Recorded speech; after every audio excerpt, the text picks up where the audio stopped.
আমি ধন্যবাদ জানাচ্ছি। দর্শক সরাসরি যুক্ত করছি শহীদ মিনার থেকে। আপনারা দেখছেন যে এখানে বিভিন্ন সরকারি কর্মচারী সবাইকে ধন্যবাদ। স্কিলের দাবিতে স্কিল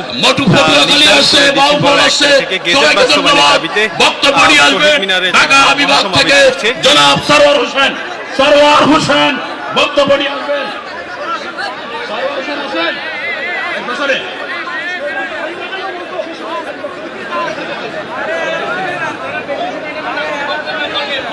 ভাই মঞ্চটা খালি করেন প্লিজ, প্লিজ মঞ্চ খালি করেন, দাঁড়ান দাঁড়ান, মঞ্চ খালি করেন প্লিজ, এখান থেকে চলে যান, মঞ্চ খালি করেন। এই যে ভাই ডিস্ট্রিক্ট আসন করছি, মঞ্চ খালি করেন, মঞ্চ খালি করেন, পারে পারে মঞ্চ খালি করেন, প্লিজ মঞ্চ খালি করেন। এই সরওয়ার হোসেন নাই, আমি অনুরোধ করবো জনাব মোহাম্মদ ইদ্রিস আলী কক্সবাজার। আছে এরপরে ইদ্রিস আলী কক্সবাজার প্রস্তুত থাকবেন। ইদ্রিস আলী জনাব সরওয়ার হোসেন বক্তব্য নেবেন, সময় মাত্র 2 মিনিট।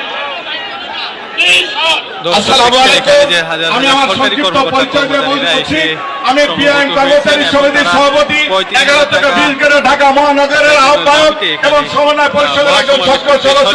সংগ্রামী ভাই ও বোনেরা, আপনারা কষ্ট করে এসেছেন দূর দূরান্ত থেকে আমাদের এই প্রোগ্রামকে সাফল্যমণ্ডিত করার জন্য। আপনাদেরকে বিনীতভাবে অনুরোধ করছি, আপনারা সুশৃঙ্খল ভাবে দাঁড়িয়ে আমাদের অনুষ্ঠানকে সহযোগিতা করুন। আরেকটা কথা না বললে নয়, সেটা কথা সরকারি কর্মচারী একজন সুসজ্জিত বাহিনী, আমরা কোনোভাবে উচ্ছৃঙ্খলা দেখাবো না, ভদ্র এবং সুশৃঙ্খলা ভাবে আমাদের অনুষ্ঠান শেষ করবো। ভাই আমার, আপনারা জানেন 11 থেকে 20 গ্রেড সরকারি চাকরিজীবীরা 1915 সাল থেকে দীর্ঘ 10 বছর যাবৎ আন্দোলন করে আসছে। আজ থেকে 10 বছর আন্দোলন করে সারা বাংলাদেশের কর্মচারীরা আজকে জাগরিত হয়েছে। আপনারা জানেন এই মহাজ্ঞ ভাতা এবং পে স্কেলের জন্য ঢাকা থেকে, টেকনাফ থেকে, তেঁতুলিয়া, টেকনাফ থেকে, মিরপুর থেকে আমরা আন্দোলন করেছি। ইতিমধ্যে মিরপুর থেকে একটা মিছিল আসছে, আমরা বিশাল মিছিল ভাইকে স্বাগত জানাই। ভাইরা আমার, আপনারা জানেন 11 থেকে 20 গ্রেড সরকারি চাকরিজীবীরা এই আন্দোলন করতে গিয়ে বিভিন্ন ভাবে নাজেহাল হয়েছে। বিগত সরকারের আমলে আমরা প্রোগ্রাম দিয়েও করতে পারি নাই, আমাদেরকে প্রোগ্রাম প্রত্যাহার করতে বাধ্য করেছে। আমরা অন্তর্বর্তীকালীন সরকারের ডক্টর ইউনূস মোহাম্মদকে থেকে জানতে চাই, 11 থেকে 20 গ্রেড কর্মচারী ঘরে বসে থাকবে না। আমাদের ন্যায্য দাবি, আমাদের এক দফা দাবি পে স্কেল দিতে হবে, দিতে হবে, দিতে হবে। ভাই আমার, আপনারা জানেন কোনোভাবেই আমরা এই দাবির অনাস্থা হবে না, আসপথ ছাড়বো না, আসপথ ছাড়ে নাই, ছাড়বো না। ধন্যবাদ। আরো থাকবেন সবাই, ছোট সুস্বাস্থ্য কামনা করছি। আল্লাহ হাফেজ। জয় বাংলাদেশ, জিন্দাবাদ।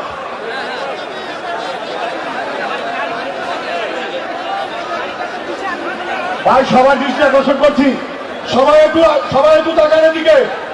আপনারা কি যারা মঞ্চে আছেন, এরা কি অনুষ্ঠানটা করতে দিবেন না দিবেন না? যারা মঞ্চে আছেন এরা কি অনুষ্ঠানটা করতে দিবেন না দিবেন না? আপনারা যদি মঞ্চটা খালি না করেন তাহলে আমরা কিন্তু অনুষ্ঠান বন্ধ করে দেবো। এইখানে আবারও দৃষ্টি আকর্ষণ করছি ভাই, আপনারা কি সুষ্ঠুভাবে সভা করতে চান? যদি চান আপনাদের পায়ে পড়ছি ভাই, মঞ্চ খালি করে দেন, এখান থেকে মঞ্চ খালি করে দেন, মঞ্চ খালি করে দেন, স্বেচ্ছাসেবক মঞ্চ খালি করো। আপনারা যদি পে স্কেল পেতে চান, আপনারা যদি পে স্কেল পেতে চান, আপনারা যদি শান্তিপূর্ণ সভা করতে চান, কারিগরি শিক্ষা প্রতিষ্ঠান খালি করে দেন। বক্তব্য রাখবেন জনাব মোহাম্মদ ইদ্রিস আলী সভাপতি, কক্সবাজার ফেডারেশন সভাপতি জনাব ইদ্রিস আলী। আপনাদের যাদের নাম ডাকা হবে তারা শুধু মঞ্চে আসবেন বক্তব্য দেওয়ার জন্য, সবাই মঞ্চ খালি করে দেন। বিসমিল্লাহির রহমানির রহিম। গণপূর্ত অধিদপ্তর ঢাকা সমিতির পক্ষ থেকে এখানে বিশাল একটা মিছিল নিয়ে এসে আমরা তাকে সকলকে স্বাগত জানাই।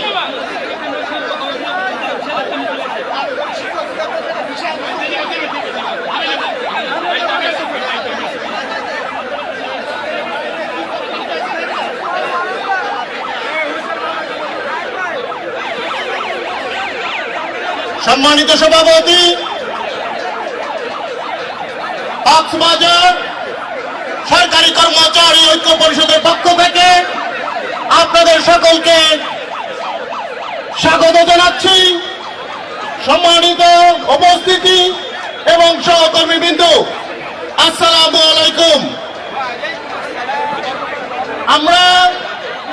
সুদূর কক্সবাজার থেকে সমুদ্রের শান্ত বাতাসে আমরা নিয়ে আসিনি।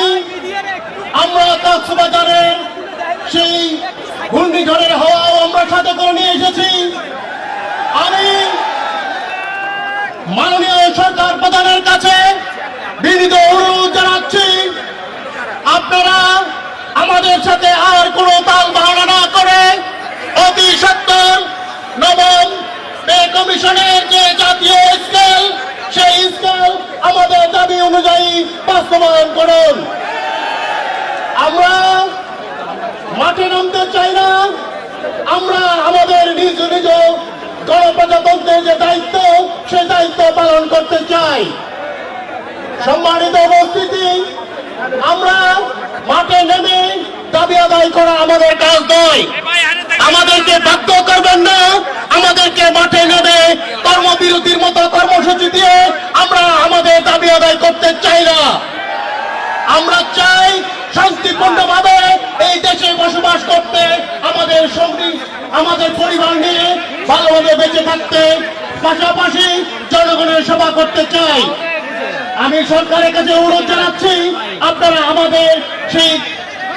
আমাদের যে দায়িত্ব, সেই দায়িত্ব সুষ্ঠুভাবে পালন করার জন্য আপনি আমাদের সহায়তা করবেন, অতি দ্রুত নবম পে স্কেল বাস্তবায়ন করবেন।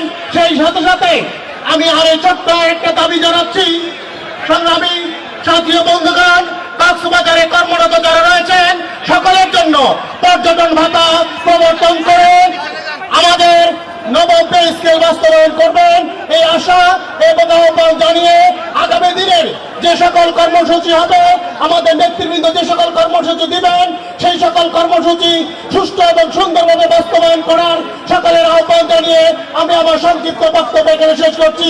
আল্লাহ হাফেজ। বাংলাদেশ জিন্দাবাদ। প্রিয় সহযোদ্ধাবৃন্দ, আজকের এই মঞ্চ আমাদের দাবি আদায়ের মঞ্চ। দাবি আদায়ের লক্ষ্যে এই পর্যায়ে আপনাদের সামনে বক্তব্য নিয়ে আসছেন বাংলাদেশ সরকারি গাড়ি চালক সমিতির অন্যতম সদস্য জনাব জালাল উদ্দিন ভাই।